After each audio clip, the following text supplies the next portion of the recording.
As with the BBC News, the 2024 Paris Olympic Games have officially ended with a spectacular closing ceremony. The Olympic flag was handed over by the mayor of Paris to the mayor of Los Angeles, where the Games will be held in 4 years' time. Here's Mariam Mashiri in Paris on what happened next.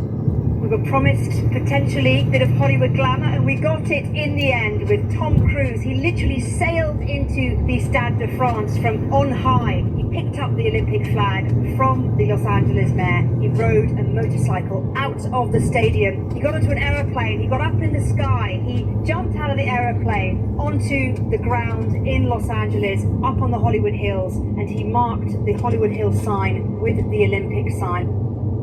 Thousands of people in towns and villages outside the Greek capital Athens have been ordered to move to safer areas as wildfires are raging in the area fanned by gale-force winds and hot weather. Parts of the capital are clouded in smoke from a new fire that broke out on Sunday. Iron Skippers reports. More than 30 of the blazes have been put under control, but hundreds of firefighters, waterbombing planes and helicopters are still battling a number of fires, some with flames as high as 25 meters. Firefighting aircraft have ceased operations overnight. The dangerous weather conditions are expected to last for several more days. One of the fires is rapidly moving towards Lake Marathon, an important reservoir supplying water to Athens. The 30,000 residents of the ancient town of Marathon itself have been told to move to the beach town of Nea Macri. The opposition leader in Venezuela, Maria Corina Machado, has called for nationwide and worldwide protests on Saturday to support the opposition's claim of victory in the presidential elections 2 weeks ago.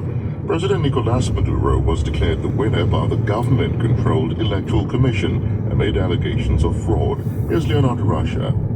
It's crucial for the Venezuelan opposition to keep their fight for the annulment of the electoral result in the public eye.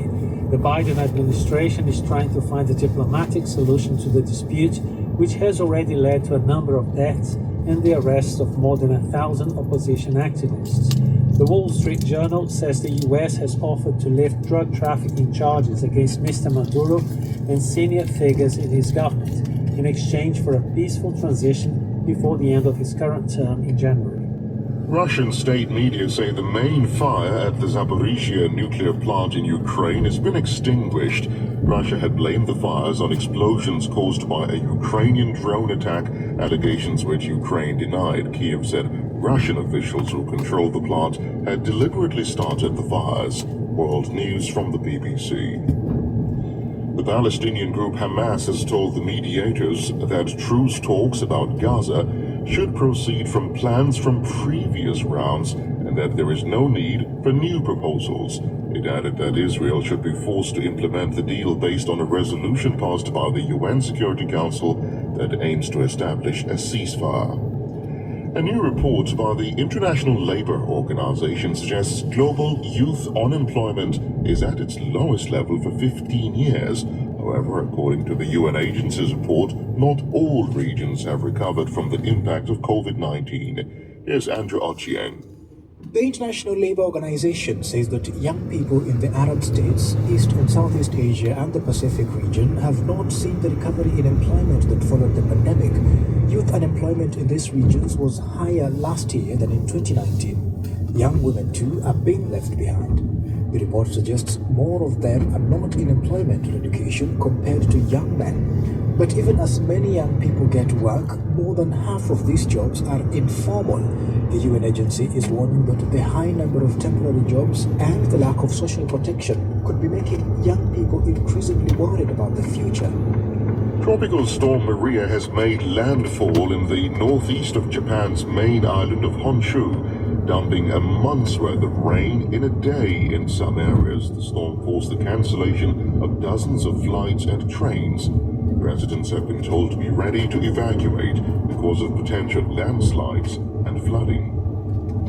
A helicopter has crashed into the roof of a hotel in the northern Australian city of Cairns, killing the pilot.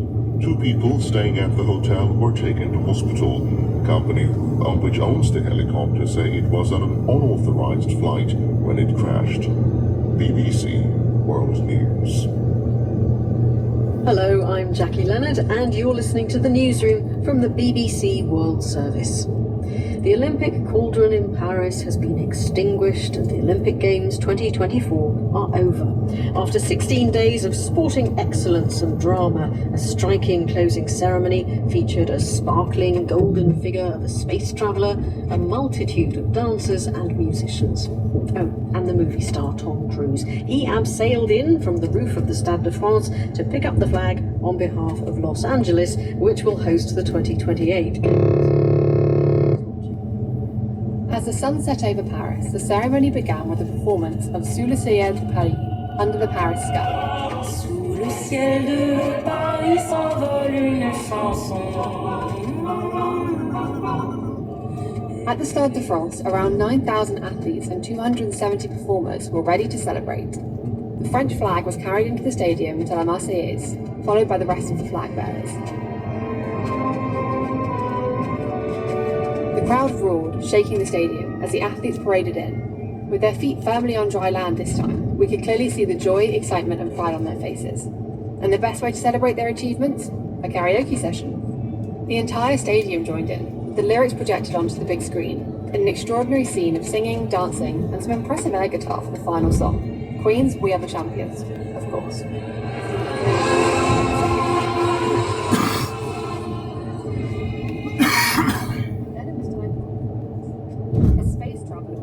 Dancers and acrobats dressed as aliens. They danced, climbed and flipped around the rings as they helped to get them into position for the image of the night, the golden rings hanging over the Stade de France. With the classical music, karaoke, sci-fi performance and live band sets complete, it was time for the serious part. Among the dignitaries was the outgoing president of the International Olympic Committee, Thomas Bach. You showed us what greatness we humans are capable of. You embraced each other. You respected each other, even if your countries are divided by war and conflict. Then the handover to the next host city, Los Angeles, and the artist called Her sang the Star-Spangled Banner.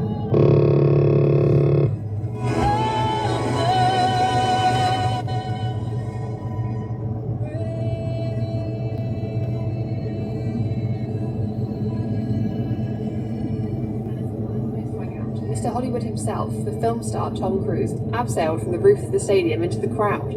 He ran to the stage, pausing only to greet Simone Biles and the Mayor of LA, collected the Olympic flag, and then he was off, riding a motorbike through the streets of Paris to board a helicopter and begin the flagged journey to Los Angeles, where the famous Hollywood sign now sported the Olympic rings. Showbiz? They got it. And that was Anna Murphy. Thousands of people in Greece have been told to evacuate their homes because of wildfires. High temperatures and drought have been blamed. Parts of the capital, Athens, are covered in haze. This man owns an olive grove northeast of Athens. Το μέτωπο είναι πάρα πολύ μεγάλο. Δεν ελέγχεται. Από τη πίσω μεριά ακριβώς είναι όλοι οι ελαιώνες. The wildfire is really huge and it's uncontrollable right now. Behind it, all the olive groves and all the olives are burned. This year was a good year for oil. We don't know when or even if the fire will end. Well, our reporter Nick Johnson is following the story and he's here in the studio. So Nick, just first of all, give us an idea of the scale of these wildfires. Well, in terms of the volume, we know that about 40 fires have broken out in the past 24 hours or so. Some are under control, some are not. In terms of the geography of those fires, the majority are concentrated in the towns and villages to the north, northeast of Athens. The landscape there is dry, it's hilly, it's scrubby, and the smoke from those fires has reached central Athens. There are really striking images of the Acropolis and black smoke coming from the north from where those fires are. Now, two of the towns which have been most greatly affected at the moment are Varnava and the historic city of Marathon. Now, both of those towns have had evacuation orders issued for parts of them. That involves thousands of people being told to leave their homes because their homes are under threat. We've actually heard in the past hour or so that a number of homes in Varnava have now been destroyed. We don't know about any casualties there. But we heard in that clip in the introduction as well, this is affecting people's livelihoods, it's affecting people's businesses. We've heard from a number of olive farmers who have said thousands of olive trees in these hills in the Attica region have been destroyed as a result of these fires. We've also also heard from the army as well. The army have been drafted in to help the hundreds of firefighters trying to battle these fires. But as I say, 40 or so in the past 24 hours, these fires, some are under control, some at the moment are not. I gather that higher temperatures are actually forecast, aren't they? That's right, and high temperatures have been happening for the past week or so. We're talking 39, 40 degrees Celsius. Those temperatures are due to continue over the coming days. The Prime Minister, Kyriakos Mitsotakis, has cut short his holiday to deal with the crisis. And we have heard from other government officials in Greece saying that these perfect conditions, these dry, these hot conditions with high winds to fan the flames are set to continue. Greece has had its hottest June and July on record, and some people are attributing the intensity and frequency of these fires to climate change, and in the short term that hot weather is set to continue. Nick, thank you. That was Nick Johnson. Now, some are calling it President Zelensky's biggest gamble yet, sending hundreds, perhaps thousands of Ukrainian troops into Russia. The danger is that they're needed to fight the Russian invasion of their own country. But the Ukrainian move does seem to have caught Russia unawares, and Moscow is now as far as 30 kilometres inside its own territory. Our correspondent James Waterhouse sent this report from the Sumy region in northern Ukraine.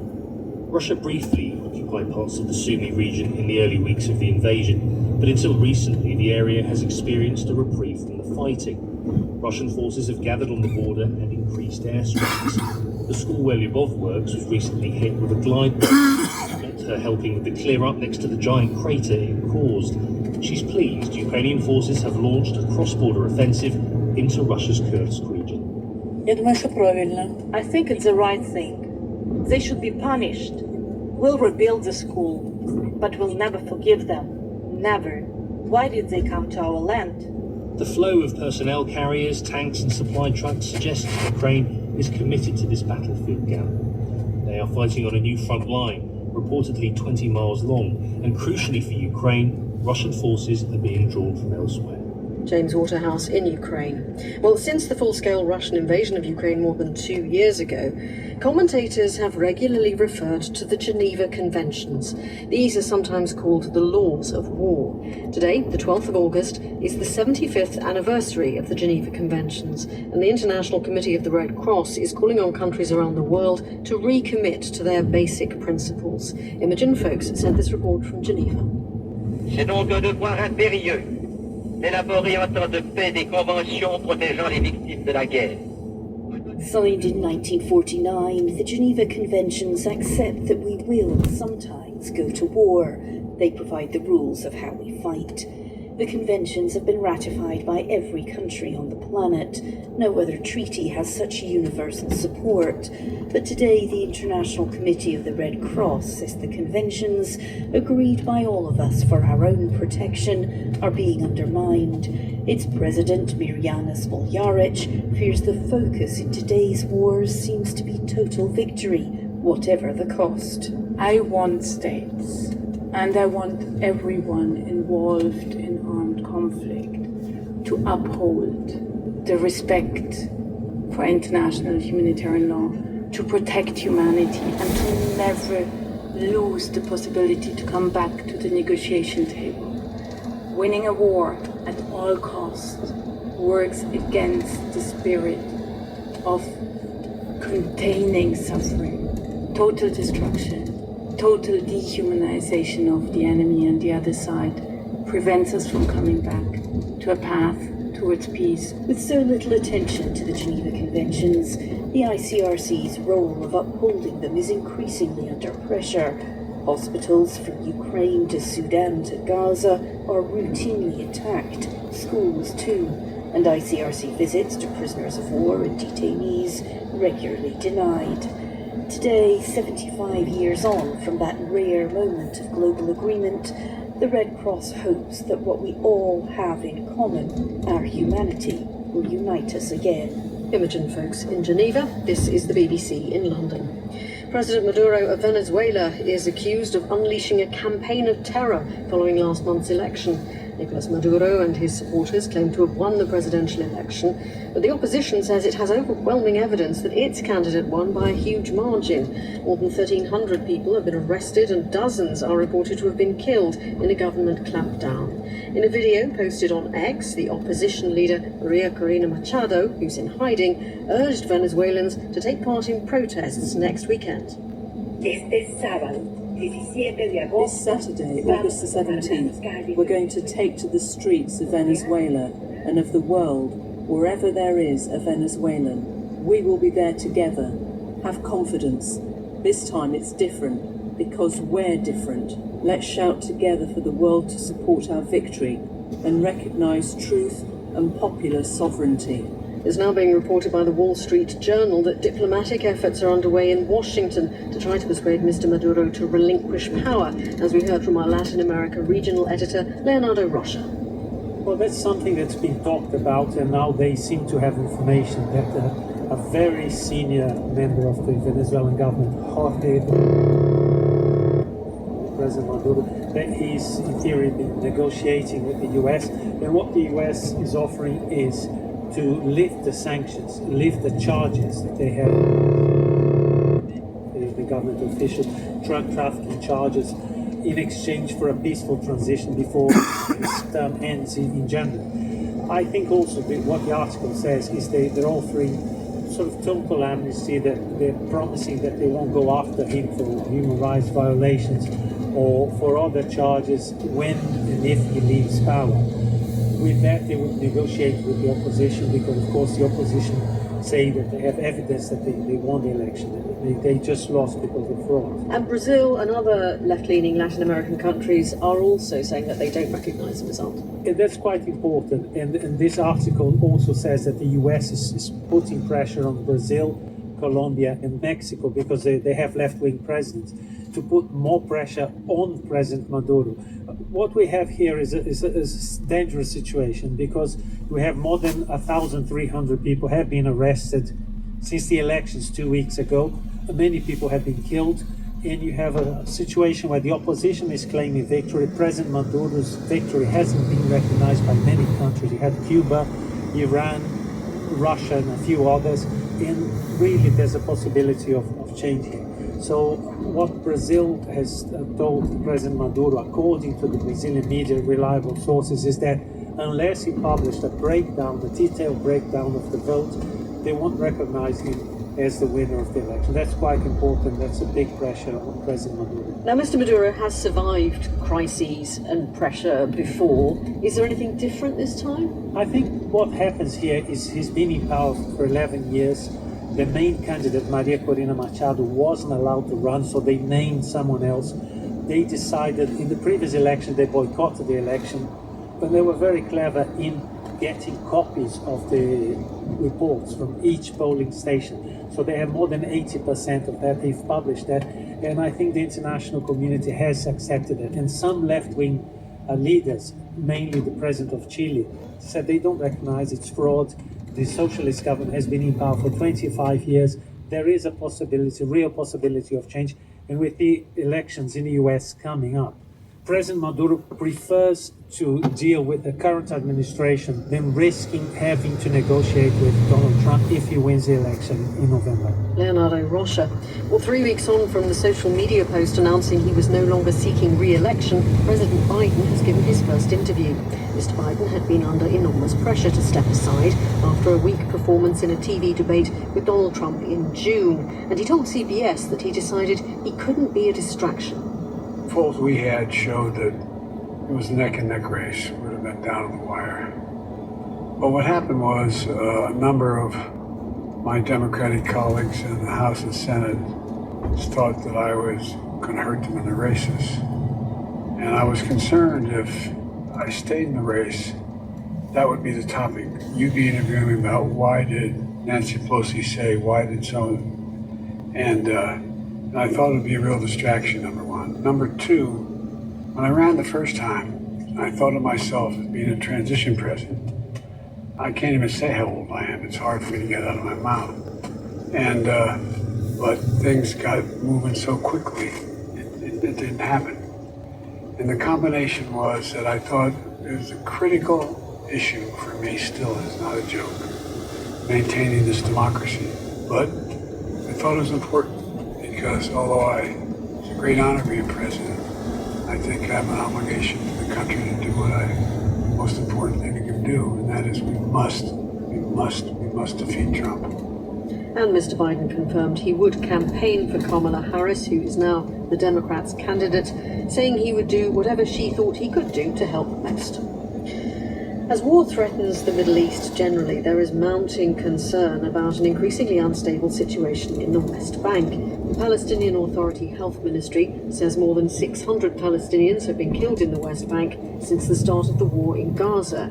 The UN says at least 17 Israelis, including 12 members of the security forces, have also been killed there. On the Palestinian side, many are armed fighters, but others are civilians. In one recent incident, the focus fell on the killing of a young Palestinian customs officer by an Israeli undercover unit. A spokesman for the young man's employers, Ibrahim Ayash, pointed out the wider implications. This rings a warning bell, especially for us in the security services. How can we enforce law and order and offer services to the people and protect them while you're obstructing my work and killing my officers? The killing took place in the West Bank town of Tubas and was recorded on closed-circuit television, as Paul Adams reports. A quiet morning in a West Bank town. An anonymous white van pulls up next to a Palestinian customs office. A guard, Abdul Nasser Sahan, emerges to see what's going on. An Israeli soldier in plain clothes shoots him dead. Soon, the street is swarming with other soldiers. The following day, a makeshift memorial at the spot where Abdul Nasser fell. The guard post and walls riddled with bullets. The Israeli army says it came to Tubas to arrest 2 wanted men. Abdul Nasser, it says, was killed in an exchange of fire. But that's not how this happened. It was just after 6 o'clock in the morning, and Abdul Nasser and a colleague had just come on shift. The white van drew up here, just across the wall. The driver got out, said hello in Arabic. Abdul Nasser walked out to greet him. Seconds later, he was shot and fell right here. The shooting in Tubas is part of a much, much bigger problem. With all eyes focused on Gaza, another war is raging in the West Bank. The Israeli military cracking down on armed groups it says are being bankrolled by Iran. From one city to another, one refugee camp to another, the brush fires are burning. More than 600 Palestinians have been killed in the West Bank since last October. As many as 10,000 have been arrested. Some fear this could erupt into a full-scale uprising. If it goes into an intifada, this is much bigger problem. This is much more complicated problem to solve. Militarily, we handle things. Better, less, but when it goes into a civil rebel or intifada, it's a totally different story. And it might go there. In a refugee camp on the edge of Nablus, Abdul Nasser's family is grieving, drawing their own conclusions about the actions of the Israeli army. He coming to kill, just to kill.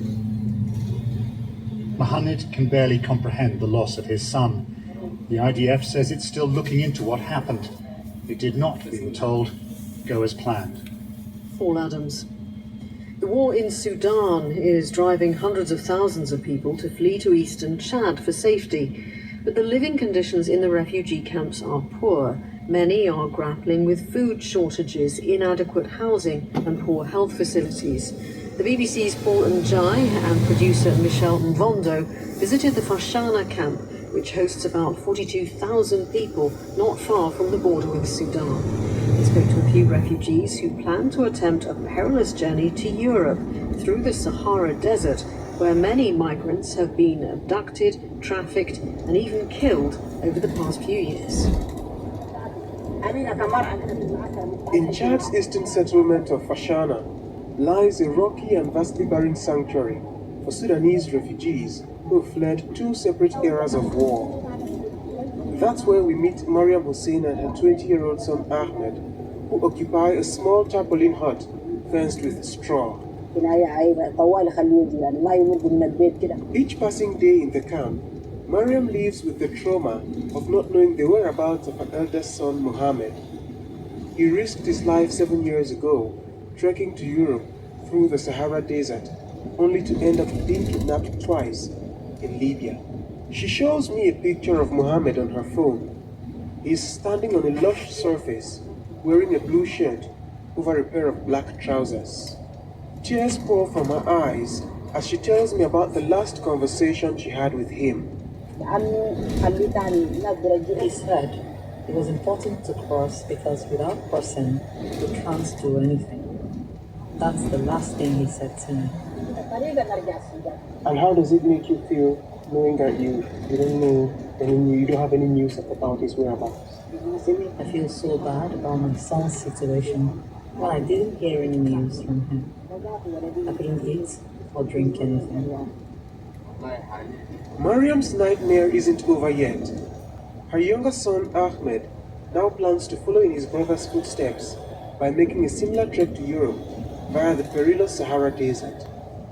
But why does he want to leave this camp so badly? When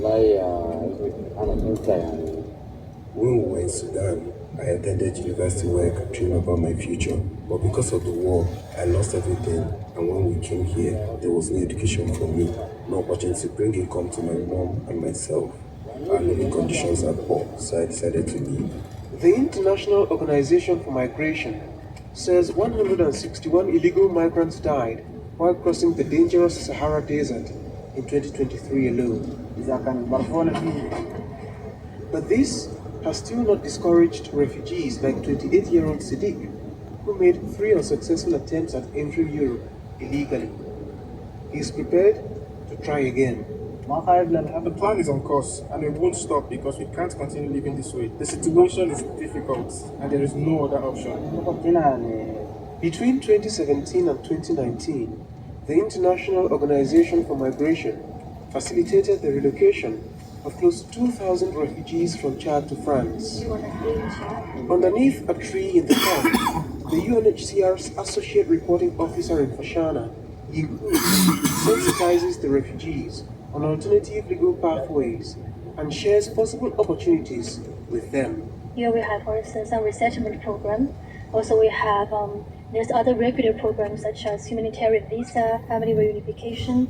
We also have scholarship program for people to continue their education, their university education abroad.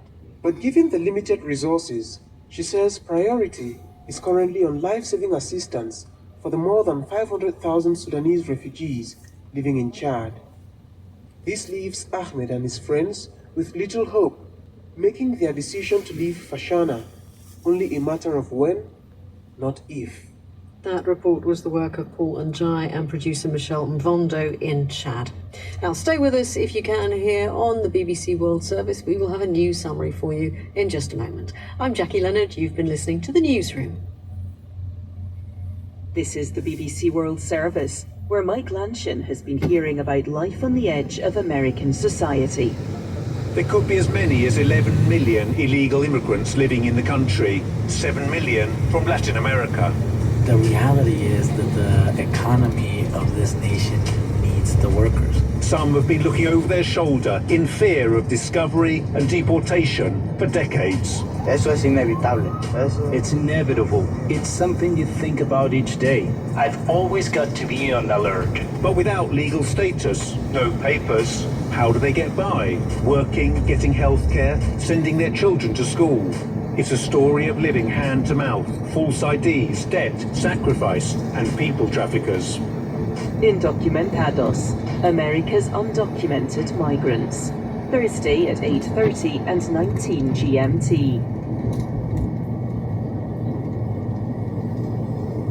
I'm Caroline Steele, and coming up on Crowd Science, listener Watum in Uganda wants to know, how do fish survive in the deep ocean? If water pressure sadly led to the implosion of the Titan submersible, how can a seemingly defenceless fish cope? And what else do fish have to contend with in the deep sea? To find the answers, we follow a marine biologist as he dives below the surface to learn about the creatures that call the deep ocean home. That's Crowd Science with me, Caroline Steele, coming up after the news. BBC News with Neil Nunes. The 2024 Paris Olympic Games have officially ended with a spectacular closing ceremony. The Hollywood star Tom Cruise abseiled into the Stade de France to drive away with the Olympic flag on a motorcycle to take it to Los Angeles, where the Games will be held in 4 years' time. Dozens of Ukrainian armored vehicles are said to be heading into the Russian region of Kursk on the 6th day of Kyiv's incursion. Russia's acknowledged that Ukraine has advanced some 30 kilometers into its territory. Joe Biden says he stepped out of the presidential race because he was becoming a distraction from the goal of defeating Donald Trump. The opposition leader in Venezuela, Maria Corina Machado, has called for nationwide and worldwide protests this Saturday to support the opposition's claim of fraud in the recent presidential elections. Diplomatic efforts are underway to try to persuade Nicolás Maduro to relinquish power. Hamas has rejected new proposals in mediated truce talks with Israel. The Palestinian group said the deal should be based on earlier plans. Reports about the International Labour Organization suggests global youth unemployment is at its lowest level for 15 years. However, according to the UN agency's report, many countries in Asia and the Pacific have not recovered from the impact of COVID-19. Tropical storm Maria has made landfall in the northeast of Japan's main island of Honshu, dumping a month's worth of rain in a day in some areas. The storm forced the cancellation of dozens of flights and trains. A pilot in Australia has died after his helicopter crashed into the roof of a hotel in the northern city of Cairns. 2 of the helicopter's rotor blades came off, with one landing in the hotel pool. BBC News.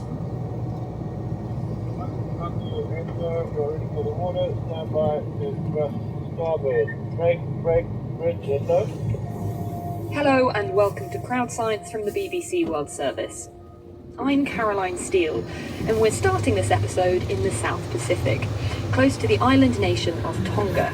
The current time is exactly 8 o'clock in the morning, local time. We'll wait for permission to dive.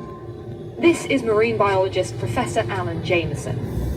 He sat on the surface of the ocean in a submersible weighing more than 12 tons. It's called Bakunawa, or Baku for short.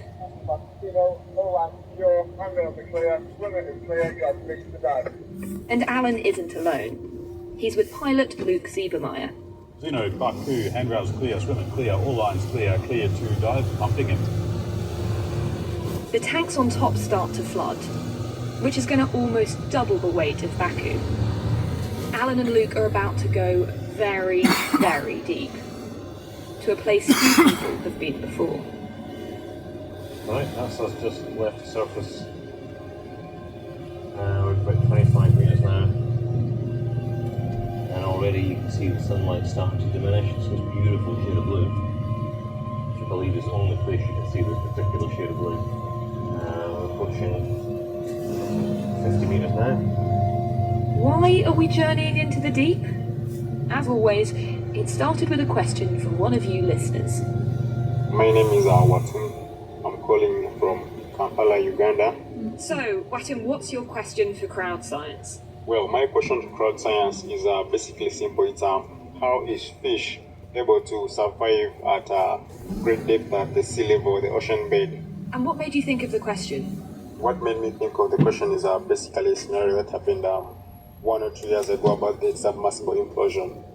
You're talking about the Titan submersible that imploded because of the pressure really deep in the ocean. But how did that make you think about fish? What made me think about fish is that how could they be in position to deal with these kind of pressures? Thanks for your question, Watum. How can fish survive in the deep sea while a machine built to withstand pressure implodes? And what else do fish have to contend with in the world's largest yet least understood ecosystem? To look for answers, we're joining Alan and Luke as they dive to a place deeper than Mount Everest is tall, the bottom of the Tonga Trench. I'm excited to be on this dive today down to 10,800 metres, which will be my deepest to date. Yeah, so this is the second deepest place on the planet, so I can't say there's many people have done this. No, indeed, I believe this would be the third time people have done this particular area. I would say this is the deepest scientific survey we've ever done. So this is a bit red for me as well. I'll expect champagne on the surface. Oh, absolutely. Alan and Luke have 4 ocean zones to pass through, each becoming more challenging as they get further and further from the surface. Surface, Baku, depth 200 meters. Life support good. And now they've cleared the 200 metre mark, we are in what is often referred to as the twilight zone. Between 200 and 1,000 metres, the amount of natural ambient